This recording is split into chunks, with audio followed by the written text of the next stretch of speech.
Hey everyone, welcome back. In this video tutorial, we're going to learn how to design the rotating base here of our hydraulic claw. So let's go ahead and get started. Come on up, let's start a new design, and we're going to start a sketch here on our XY plane. We're going to grab our circle drawing tool, and we're going to draw out a circle that is 5 inches in diameter. Next thing we're going to do now is come on up here to our circle tool again, and we're going to draw out a circle with a diameter of 0.11 inches here. And then we're going to dimension this whole location to be 1.5 inches from the center. And then in this direction, we also want it to be 1.5 inches from the center. And then we're going to come up here to circular pattern. And we're going to select our objects. We're going to select on the circle, and we're going to select on the center point here. Okay, so we select here and then the center point. So we have 2 selected, and then we're going to select our center point down here, and we're going to type in not 3 but 4 of them and select OK. So you should have 4 holes here. Alright, so the next thing we want to do now is to create 2 slots here, alright, for our column parts. So we're going to come up here to create, and we're going to just do a 2-point rectangle, and kind of somewhere over here we're just going to drag out a rectangle, and we're going to make another one right here, roughly the same size. Okay, and now we're going to dimension these guys so that this distance to the center here is 1, and this distance to the center here is also 1. We want the thickness of these slots to be 0.11 inches, and you're thinking, well, aren't we putting 0.125 inch thick acrylic into these slots?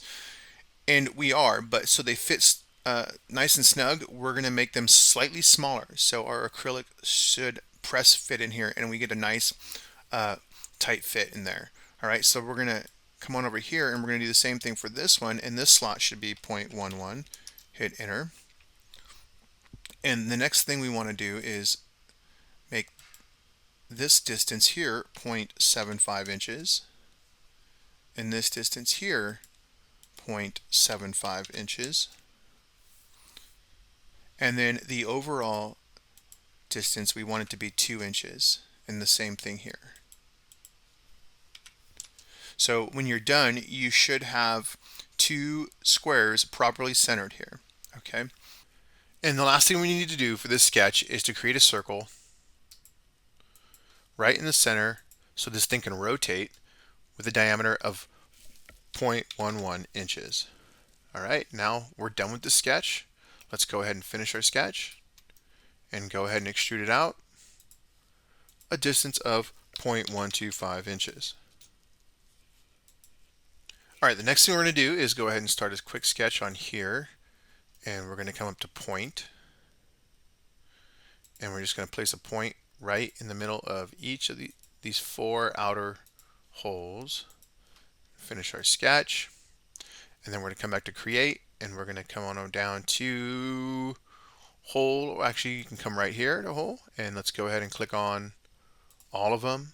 The outer 4 corners here, and we're going to change our settings here now so that we make them countersink, and we're going to keep our hole a simple hole, and this is fine for now, but let's go ahead and modify our settings here so our holes aren't so big. So we're going to change this setting to 0.125 or 1/8 of an inch.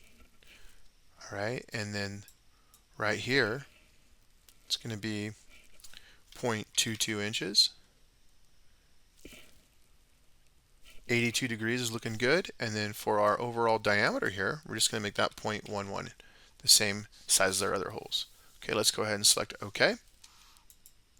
And we're looking good. And the reason why we have to do countersink holes is because eventually we're going to place a countersink bolt in one of these.